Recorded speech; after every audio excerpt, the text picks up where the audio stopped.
Buenos dias from San Gervasi. This is the Rorschach Spain update from the 13th of November 2025. Quick summary of what's going down in Spain. First off, this week on Sunday the 9th, a powerful tidal surge linked to an Atlantic storm system struck the Canary Islands, leaving 3 people dead and 15 injured. According to local authorities, the surge, intensified by strong winds and high waves, caused widespread coastal flooding and damage to seafront areas on several islands, including Tenerife and Gran Canaria. Emergency services responded to numerous rescue calls as people were swept away or injured by debris. Officials had issued warnings ahead of the storm, urging residents and tourists to avoid coastal areas and refrain from taking photos or videos near the rough seas. Next. Recent study by FUNCAS, an economic and social research foundation, has revealed that Spain has one of the highest child poverty rates in the EU, just over 29%, well above the EU average of 19%. Countries with the lowest rates are Denmark, a little over 10%, and Finland just above 11%.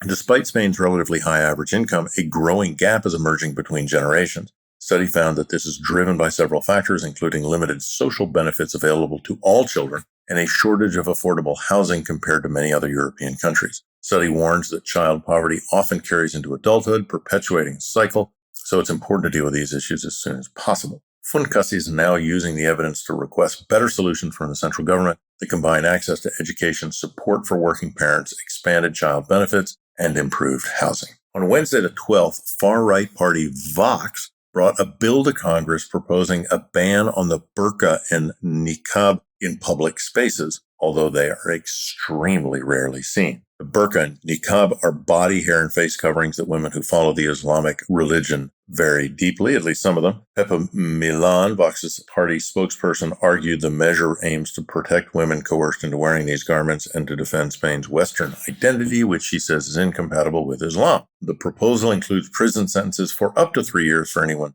forcing their use and fines of up to 600 euros for wearing them in public.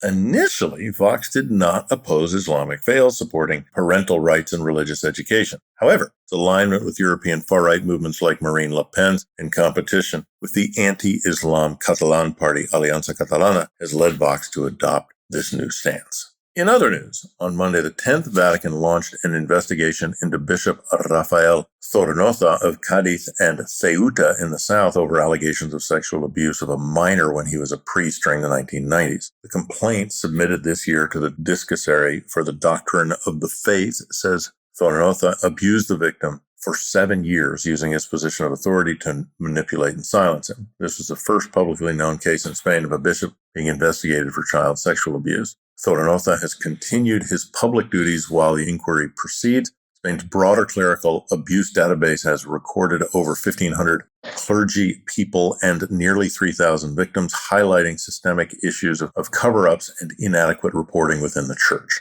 As many will know and some will remember, Franco died 50 years ago this year on the 20th of November. A new initiative called Archivo 20N is requesting and posting younger people interviewing elders who were around about their memories of the day and their thoughts since. Anybody interested can check their website, archivo20n.com. That's archivo20n.com. Links in the show notes. Some royal news on Tuesday the 11th. King Felipe VI began his visit to China, first state visit by a Spanish monarch in 18 years. 4-day trip aims to strengthen bilateral trade and political ties and coincides with the 20th anniversary of high-level Spain-China relations. Visit follows several trips by President Pedro Sanchez aimed at rebalancing trade, which currently favors China heavily. King Felipe will meet with President Xi Jinping, Premier Li Qiang, and senior officials, attend business forums, and visit Spanish companies operating in China. Stronger ties have already helped Spanish exports, particularly pork, while Chinese investment in Spain is growing in sectors such as electric vehicle batteries, automotive energy, and, of course, mining. On to the roads. On Wednesday the 12th, the government launched a new €3,000 subsidy to encourage people to obtain Class C and D truck driving license aimed to address the country's severe shortage of professional drivers. With an aging workforce, poor working conditions, discouraging new entrants, Spain currently lacks thousands of long-haul truck and bus drivers. The grant will cover training, exam fees, psychotechnical tests, and is compatible with other grants the government has to offer. From down below to up above on Sunday the 9th, a fresh batch of over 120 British red kite chicks was sent to Extremadura in southern Spain to revive the local population, which has dwindled to fewer than 50 mating pairs in recent years because of predators and human threats. The initiative builds on decades of success in the UK, where red kites were once extinct in England and Scotland, but now number over 6,000 breeding pairs. Chicks are collected in northern England, flown to Madrid, transported to a wildlife hospital for tagging, GPS fitting, and acclimatization before release. Now on to film and culture. On Monday, the third news outlet El País released an article about Baños Films in Vigo, Galicia in the northwest, the last regional distributor preserving 35mm film reels, a format now obsolete due to digital cameras. The company, which was founded in 1953 by Emilio Baños and later inherited by brother Milo and Pablo, maintains a warehouse full of feature films, trailers, and newsreels, along with old promotional posters and artwork to this day. Baños Films captures a vanishing era of analog cinema, highlighting three generations who brought films to remote Galician towns, where reels were transported slowly and repeatedly repaired after showings. Speaking of vanishing eras, Madrid's famous kiosk newsstands could potentially see their end within a few years. Of roughly 300 still operating, more than 200 municipal press licenses will expire by September 2029, which leaves their futures uncertain. Generations of families have run these kiosks, but sales have collapsed as the internet, 2008 financial crisis, pandemic, and remote work have reduced foot traffic over time. But it's not all doom and gloom. Despite shrinking profits, these newsstands remain vital community hubs, providing personalized service, local knowledge, social connections. While younger generations hesitate to take over, owners hope the City Council will offer clarity on license renewal and explore regulatory flexibility. For now, the sector's holding on. Time will tell how long.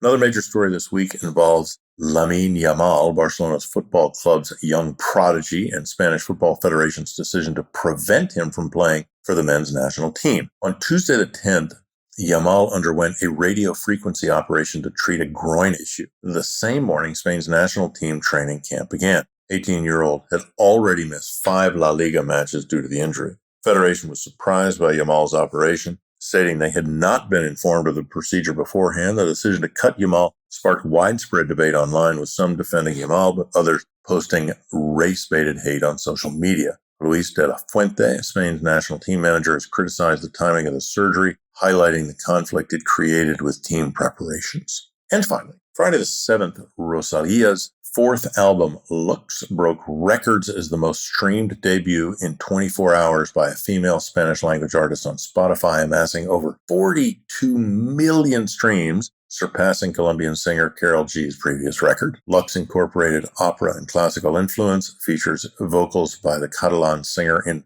14 languages: Italian, Latin, Ukrainian, and Arabic. Rosalia collaborated with artists such as Björk, Yves Tumor, Carminho, and Yarintza, while Daniel Barneson, conductor of the London Symphony Orchestra, helped executive produce the album. Rolling Stone praised the album with a 5-star review, calling it a unique record unlike anything in contemporary music.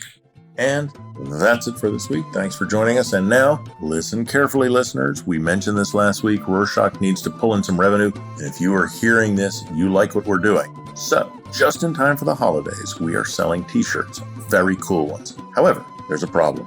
The normal way to sell t-shirts is digital ads, which is code for handing money to oligarchs like Mark Zuckerberg. The Rorschach you know and love will not do that. So we will sell via personal collections, where real human beings who like our t-shirts, like you, can set up personal collections, and whoever sells the most will get a free trip to Lisbon in early April. So help us out. Be cool. Check the show notes. Hasta la próxima.